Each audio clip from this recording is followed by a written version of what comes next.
नमस्कार, मैं हूं आपके साथ मोनिका गुप्ता और आप देख रहे हैं अपना उत्तर प्रदेश बुलेटिन की शुरुआत करेंगे खास खबरों के साथ। यूपी सरकार के नगर विकास मंत्रालय ने नगर पालिका परिषद महोबा को सम्मानित किया है। नगर में सफाई व्यवस्था को दुरुस्त रखने के लिए पालिका परिषद महोबा को सम्मानित किया गया। इसके बाद नगर पालिका अध्यक्ष दिलाशा सौरभ तिवारी ने प्रदेश सरकार की ओर से दिए गए सम्मान का श्रेय सफाई कर्मियों को देते हुए उनके सम्मान समारोह का आयोजन किया, जिसमें बतौर मुख्य अतिथि पहुंचे हमीरपुर महोबा तिंदवारी सांसद पुष्पेंद्र सिंह ने पालिका अध्यक्ष दिलाशा सौरभ तिवारी की जमकर तारीफ की। इसके साथ ही पालिका अध्यक्ष दिलाशा सौरभ तिवारी और मुख्य अतिथि सांसद पुष्पेंद्र सिंह चंदेल ने भारत माता की प्रतिमा का अनावरण किया। भारत माता की प्रतिमा का अनावरण करने के साथ ही सांसद और नगर पालिका अध्यक्ष ने सफाई कर्मियों को सम्मानित किया। एक शरीर छोड़ के हमारे नगर पालिका को अवार्ड से सम्मानित किया है माननीय नगर निकाय मंत्री जी ने, स्वच्छता के ऊपर और नगर विकास के ऊपर। और ये कार्यक्रम इसी उपलक्ष्य में हमने ये कार्यक्रम रखा है, क्योंकि यदि वहाँ हमारे कर्मियों का सम्मान हो सकता है तो हम अपने नगर में जो वाकई में जिनको सम्मान देना चाहिए वो रात दिन हमारे यहाँ काम करते हैं। इसी उपलक्ष्य में हमने उनका यहाँ पर सम्मान रखा। जितने भी पूरे कर्मचारी हैं, 400 कर्मचारी हैं, सभी को सम्मानित किया है। महोबा नगर पालिका ने बहुत अच्छे से काम किया, बड़ी गरिमा के साथ काम किया और ये बात मुझे कहते हुए बड़ी प्रसन्नता के साथ मैं कह सकता हूँ कि हमारी चेयरमैन साहब एक प्रतिष्ठित परिवार की बहू होने के साथ साथ जब वो चेयरमैन बनी तो उन्होंने बड़ी सक्रियता के साथ से, हम लोगों को ये लगता था कि भाई बड़े प्रतिष्ठित परिवार की वो बहू है तो शायद घर से वो बाहर ना निकले और नगर की सेवा ना हो पाए, लेकिन मैं इस बात को, क्योंकि आप मेरी आदत जानते हैं, मैं सच बोलने में कोई संकोच नहीं करता हूँ। उन्होंने बड़ी सक्रियता से, बड़ी तन्मयता के साथ पूरे नगर में बहुत सक्रियता से काम किया, इसके लिए वो बधाई की बात। लखनऊ में सीएम योगी आदित्यनाथ लोगों की मदद के लिए एक बार फिर सामने आए। बताया जा रहा है कि गरीबों, जरूरतमंदों, बीमार, असहाय और लाचारों के संकट के साथी बने हैं। उन्होंने समाज में अंतिम पायदान पर खड़े व्यक्ति को आर्थिक मदद करने के लिए सरकार का खजाना खोल दिया है। बता दें कि करीब पिछले 5 सालों में 1 लाख से ज्यादा लोगों को 17 अरब रुपए देने वाले पहले सीएम योगी बने हैं, जबकि सपा सरकार में केवल 10,431 लोगों को 4,47,84,00,000 और 1,95,978 रुपए की मदद की गई थी। वहीं मुख्यमंत्री के विशेष सचिव प्रथमेश कुमार ने बताया कि मुख्यमंत्री विवेकाधीन कोष से जरूरतमंद और गरीब पात्रों की मदद के लिए मदद की जा रही है। इसमें किडनी प्रत्यारोपण, कैंसर, हृदय रोग और अन्य गंभीर बीमारियों में धनराशि तय समय में दी जाती है। इस पूरी व्यवस्था को अब और पारदर्शी बनाते हुए ऑनलाइन कर दिया गया है।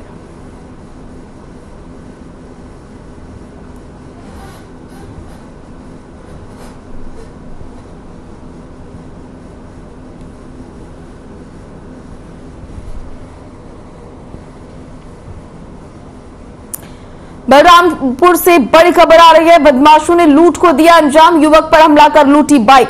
जमुना का रहने वाला है पीड़ित देवेंद्र मिश्रा। एक ही दिन में 2 स्थानों पर की लूट। इस वक्त की बड़ी और अहम जानकारी आपके सामने।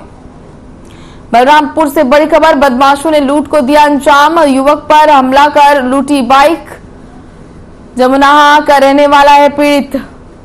एक ही दिन में 2 स्थानों पर की लूट। बदमाशों के हौसले कितने बुलंद हैं, इसकी बानगी यहां पर देखने को मिली है। एक ही दिन में 2 लूट की वारदातों को अंजाम दिया गया।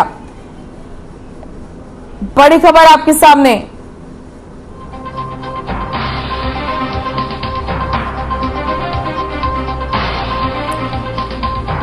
बलरामपुर से बड़ी खबर।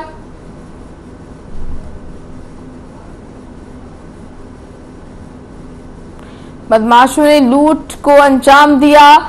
आपको बता दें बदमाशों के हौसले कितने बुलंद हैं, इसकी बानगी यहां देखने को मिली, जहां एक ही दिन में 2 वारदातों को अंजाम बदमाशों ने दिया।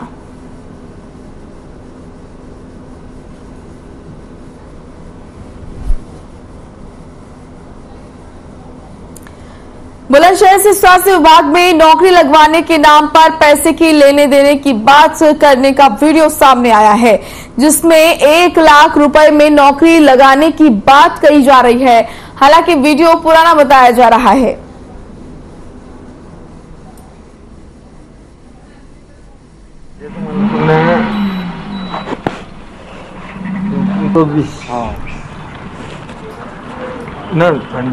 संजीव सर के चौधरी के ये जैसे ये तुम्हारे अपॉइंटमेंट जो हुआ था पिछले महीने हुआ था।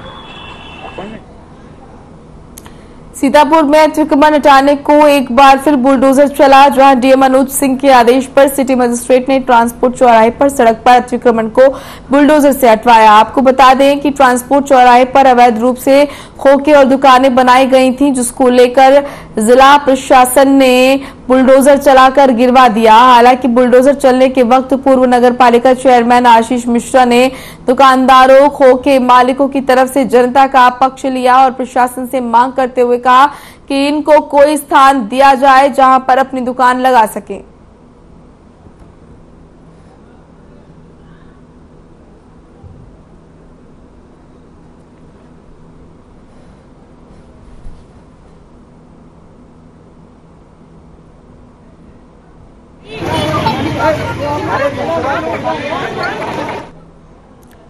बलरामपुर जिले में राप्ती नदी के कटान से मन्नेपुर टिकुया ग्रामवासी परेशान हैं। राप्ती नदी में भीषण बाढ़ से कई घरों में बाढ़ का पानी घुस गया और नदी के किनारे बसे गांवों में यहां पर कटान तेजी से हो रहा है, जिससे ग्रामवासी दहशत में है और शासन प्रशासन से गांव को बचाने की मांग की जा रही है।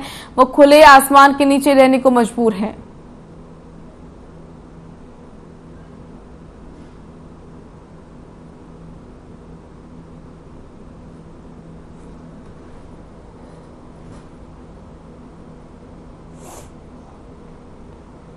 राज्य विधिक सेवा प्राधिकरण ने महाअभियान विधिक साक्षरता शिविर चलाया हुआ है, जिसके तहत जिला विधिक सेवा प्राधिकरण बरेली ने शहर में जगह जगह विधिक जागरूकता शिविर लगाया। जिला विधिक सेवा प्राधिकरण के सचिव सौरभ कुमार वर्मा ने बताया कि जनपद न्यायाधीश विनोद कुमार, अध्यक्ष जिला विधिक सेवा प्राधिकरण के दिशा निर्देशन में महाअभियान के तहत राम भरोसे लाल महाविद्यालय में नारी सशक्तिकरण का संदेश देते हुए विद्यालय में उपस्थित छात्राओं का महिलाओं को उनके विधिक अधिकारों की जानकारी उपलब्ध कराई गई।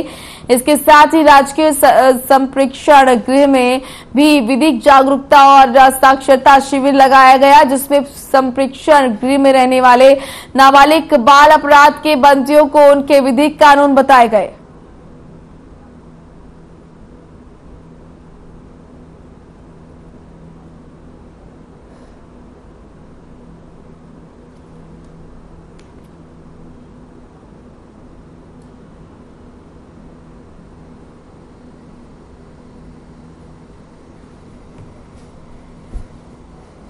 खबर बरेली से है, जहां जिला प्रोबेशन अधिकारी के निर्देशानुसार बेटी बचाओ बेटी पढ़ाओ योजना के अंतर्गत जागरूकता कार्यक्रम का आयोजन किया गया, जिसमें बालिकाओं को बताया गया कि बाल विवाह कानूनी अपराध है। साथ ही उन्होंने कहा कि मोबाइल पर कोई आपको परेशान कर रहा है, अश्लील फोटो भेज रहा है, इसकी शिकायत 1090 पर कर सकते हैं। घरेलू हिंसा के लिए 181 पर और तत्काल सहायता के लिए 112 पर कॉल कर सहायता ले सकते हैं। साथ ही बेटी बचाओ बेटी पढ़ाओ योजना, मुख्यमंत्री कन्या सुमंगला योजना के बारे में विस्तार से जानकारी दी।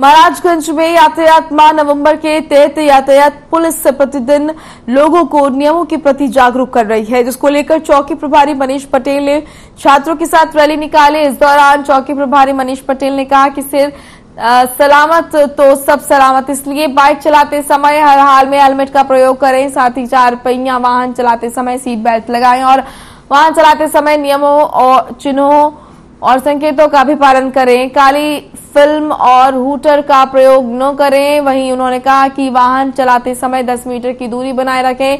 बच्चों को वाहन चलाने के लिए बिल्कुल भी प्रेरित न करें। बिना लाइसेंस और शराब पीकर वाहन न चलाएं। देश प्रदेश में बढ़ रही सड़क दुर्घटनाओं के कारण यातायात माह मनाया जा रहा है, जिसमें राहुल सांकृत्यायन शिक्षण संस्थान के बच्चों द्वारा और स्थानीय पुलिस प्रशासन के सहयोग द्वारा एक रैली निकाला गया है, जिसमें लोगों को जागरूक किया गया है। जिलाधिकारी शिवकांत द्विवेदी की अध्यक्षता में तहसील नवाबगंज सभागार में संपूर्ण समाधान दिवस संपन्न हुआ।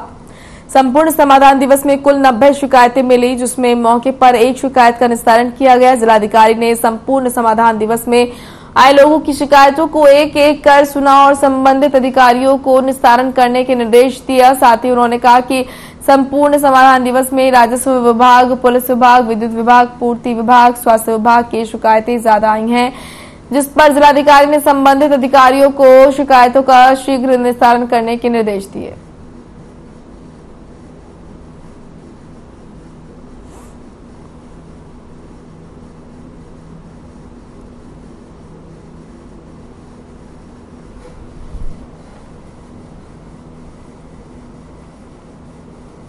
तो वहीं गोरखपुर के बीआरडी मेडिकल कॉलेज में स्वर्ण जयंती समारोह का आयोजन किया गया, जिसमें सीएम योगी ने शिरकत की। क्या कुछ कहा, आइए आपको सुनाते हैं। और मुझे देख करके यहाँ पे आश्चर्य हो रहा था कि प्रथम बैच से जुड़े हुए तमाम जो यहां से निकले हुए चिकित्सक हैं, 50 साल के बाद भी उनके अंदर जो जवानी दिखाई दे रही है, ये मुझे बहुत अच्छा लगा। और ये सचमुच पूरे बीआरडी मेडिकल कॉलेज के लिए एक उपलब्धि से कम नहीं है। भाइयों बहनों, व्यक्ति हो या संस्था, 50 वर्ष का कार्यकाल उसके जीवन के लिए बहुत मायने रखता है। मनुष्य के ही जीवन में अगर आप देखेंगे तो हम लोग ये मानते हैं, सामान्यतः हमारी ये मान्यता होती है कि व्यक्ति 100 साल तक जिएगा। 50 वर्ष की उम्र तक पहुंचते पहुंचते वह व्यक्ति अपने सामाजिक और पारिवारिक बोझ से इतना दब चुका होता है कि उसके सामने आगे के ढेर सारे प्रश्न खड़े होते हैं। और इसलिए भारतीय मनीषा ने प्राचीन काल से ही भारत की व्यवस्था को 4 भागों में विभाजित किया। ये 4, पहला आश्रम, जहां पर व्यक्ति अपनी स्वयं की शिक्षा दीक्षा में पूरा जीवन यापित करे, यानी वह समाज पे निर्भर रह करके कार्य करे। दूसरा आश्रम, जहां पर उसे अपने उन उत्तरदायित्वों का निर्वहन करने के लिए अपने पैरों पर खड़ा होना है और अपने पैरों पर खड़ा होते हुए समाज को भी स्वावलंबन की ओर अग्रसर करने में योगदान देना है, जिसे सामान्यतः हमारे यहां आश्रम की पद्धति में गृहस्थ आश्रम के रूप में मान लिया गया। तीसरा आश्रम ये वानप्रस्थ का माना जाता है, जहां पर व्यक्ति अब तक उसने अपने पैरों पर खड़ा होकर के जो कुछ भी अर्जित किया है, अब वह केवल अपने लिए नहीं, अब उसको समाज की तरफ ज्यादा उन्मुख होना है, समाज के लिए ज्यादा कार्य करना है। अब तक तो अपने परिवार तक सीमित था, परिवार के लिए ज्यादा ध्यान दे रहा था, अब उसे समाज पर फोकस करना है और समाज के लिए और अच्छे कार्यक्रमों के साथ, देश के लिए और अच्छे कार्यक्रमों के साथ कैसे हम आगे बढ़ सकते हैं, इनको लेकर के आगे बढ़ना होता है। और चतुर्थ आश्रम, जिसे सामान्यतः संन्यास आश्रम के मान लिया जाता है, जिसका मतलब अपना कुछ भी नहीं, सब कुछ समाज का है, राष्ट्र का है और उसके लिए पूरी समर्पित भाव के साथ कार्य करना। और बीआरडी मेडिकल कॉलेज के लिए तीसरा आश्रम प्रारंभ हुआ है, यानी अब तक बीआरडी मेडिकल कॉलेज हमारे सामने चैलेंज था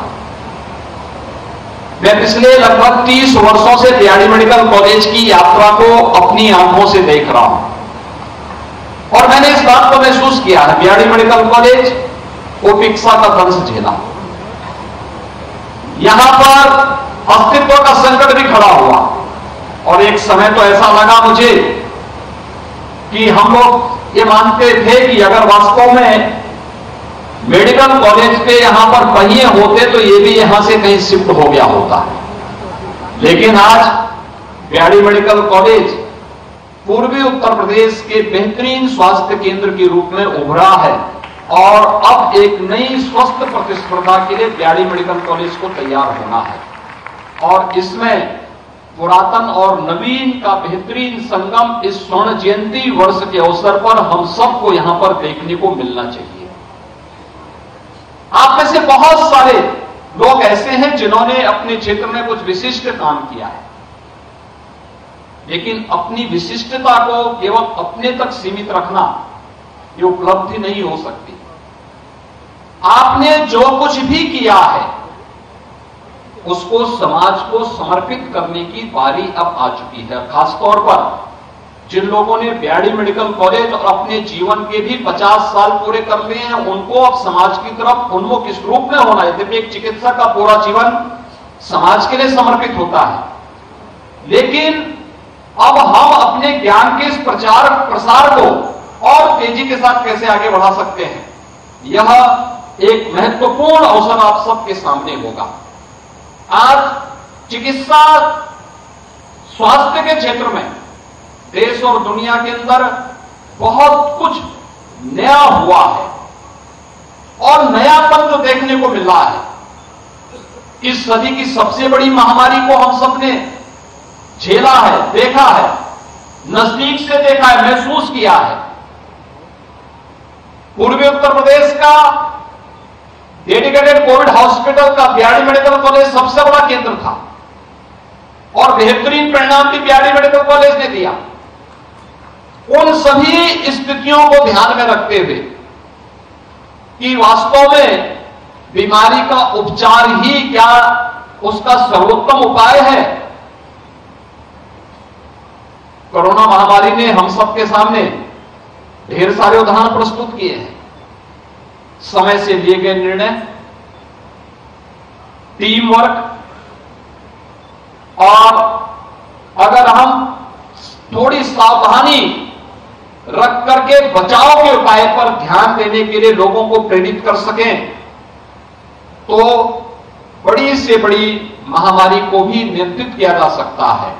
और आपके सामने उदाहरण है, हेल्थ इंफ्रास्ट्रक्चर में यूएस और यूरोप भारत से बहुत आगे है, लेकिन कोरोना प्रबंधन में भारत का परिणाम इनसे बहुत आगे है, बहुत आगे है। ये आप सबने देखा होगा। मौत के आंकड़ों की काउंट नहीं की जा सकती,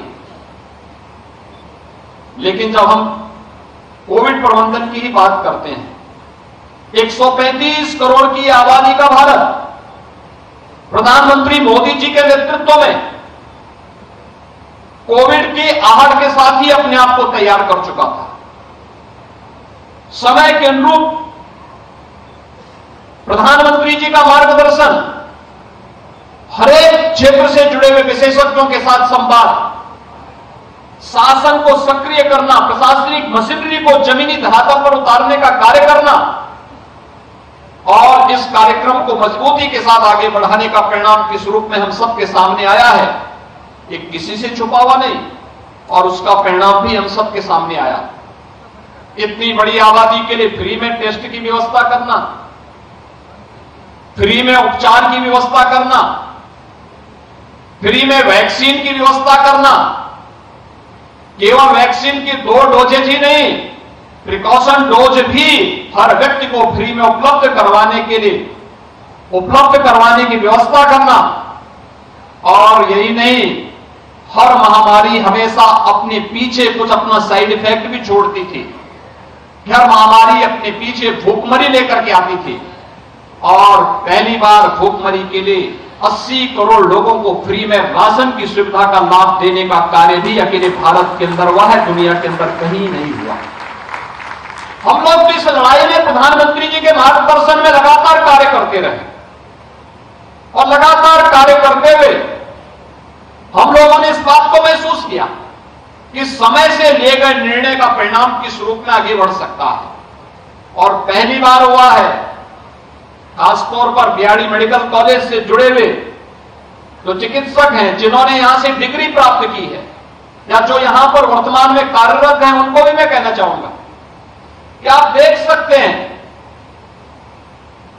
इंसेफ्लाइटिस यहां 1977-78 में आया था। 1977-78 से लेकर के लगातार 2017 तक 40 वर्षों तक मौत का सिलसिला यहां पर इंसेफ्लाइटिस के माध्यम से होती रही। इंसेफ्लाइटिस का वैक्सीन जापान में 1905 में आ चुका था और गोरखपुर पहुंचने में इसे 100 साल लगे हैं।